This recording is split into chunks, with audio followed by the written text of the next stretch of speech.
sarap na mabuhay sa daigdigan, lalo na kung kapiling ang mahal sa buhay. Nang madama ang ligaya sa gamit araw,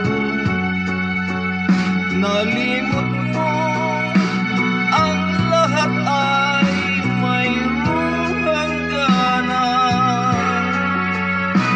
Ngunit ngayon naramdaman ang kalungkutan, ay noon mo naalala ang may kapal